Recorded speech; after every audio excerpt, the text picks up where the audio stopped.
All right, we'll be reading John chapter 12. John 12, please turn there. It says, Then Jesus, 6 days before the Passover, came to Bethany, where Lazarus was, which had been dead, whom he raised from the dead. There they made him a supper, and Martha served. But Lazarus was one of them that sat at the table with him. Then took Mary a pound of ointment of spikenard, very costly, and anointed the feet of Jesus, and wiped his feet with her hair. The house was filled with the odor of the ointment. Then saith one of his disciples, Judas Iscariot, Simon's son, which should betray him, Why was not this ointment sold for 3 pence and given to the poor? This he said not that he cared for the poor, but because he was a thief, and had the bag, and bare what was put therein. Then said Jesus, Let her alone. Against the day of my burying hath she kept this. For the poor always ye have with you, but me ye have not always. Much people of the Jews therefore knew that he was there, and they came not for Jesus' sake only, but that they might see Lazarus also, whom he had raised from the dead. But the chief priests consulted that they might put Lazarus also to death, because that by reason of him many of the Jews went away and believed on Jesus. The next day much people that were come to the feast, when they had heard that Jesus was coming to Jerusalem, took branches of palm trees, and went forth to meet him, and cried, Hosanna! Blessed is the King of Israel that cometh in the name of the Lord. And Jesus, when he had found a young ass, sat thereon, as it is written, Fear not, daughter of Sion; behold, thy king cometh, sitting on an ass's colt. These things understood not his disciples at the first, but when Jesus was glorified, then remembered that these things were written of him, that he had done these things unto him. The people therefore that was with him, when he called Lazarus out of the grave, and raised him from the dead, bear record. For this cause the people also met him, for that they had heard that he had done this miracle. The Pharisees therefore said among themselves, Perceive ye how ye prevail nothing? Behold, the world is gone after him.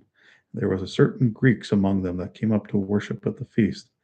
The same came therefore to Philip, which was of Bethsaida of Galilee, and desired him, saying, Sir, we would see Jesus. Philip cometh and tell Andrew, and again Andrew and Philip tell Jesus. And Jesus answered them, saying, This hour, or the hour is come, that the Son of Man should be glorified. Verily, verily, I say unto you, except a corn of wheat fall into the ground and die, it abideth alone. But if it die, it bringeth forth much fruit. He that loveth his life shall lose it, and he that hateth his life in this world shall keep it unto life eternal. If any man serve me, let him follow me, and where I am, there shall also my servant be. If any man serve me, him will my Father honor. Now is my soul troubled, and what shall I say? Father, save me from this hour, but for this cause came I unto this hour. Father, glorify thy name. Then came there a voice from heaven, saying, I have both glorified it and will glorify it again. The people therefore that stood by and heard it said, It thundereth. Others said, An angel spake to him. Jesus answered and said, The voice came not because of me, but for your sakes. Now is the judgment of this world. Now shall the prince of this world be cast out. And if I be lifted up from the earth, will draw all men unto me. This he said, signifying what death he should die. The people answered him, We have heard out of the law that Christ abideth forever, and how sayest thou, the Son of Man must be lifted up? Who is this Son of Man?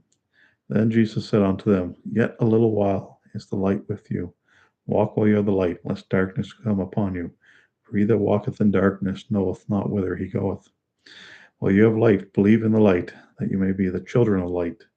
These things spake Jesus, and departed, and did hide himself from them.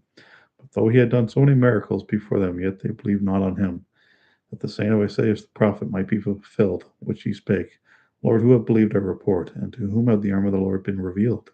Therefore they could not believe, because that Isaiah said again, He hath blinded their eyes, and hardened their heart.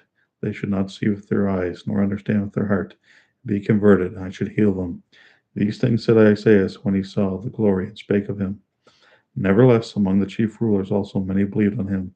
But because of the Pharisees, they did not confess him, lest they should be put out of the synagogue. For they love the praise of men more than the praise of God. Jesus cried and said, He that believeth on me believeth not on me, but on him that sent me.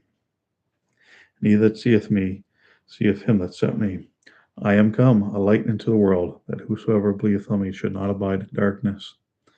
If any man hear my words and believe not, I judge him not, for I came not to judge the world, but to save the world. He that rejecteth me and receiveth not my words hath one that judgeth him. The word that I have spoken, the same shall judge him in the last day. For I have not spoken of myself, but the Father which sent me. He gave me a commandment, what I should say and what I should speak. And I know that his commandment is life everlasting. Whatsoever I speak, therefore, even as the Father sent me, so I speak. It's John chapter 12. Thank you for listening.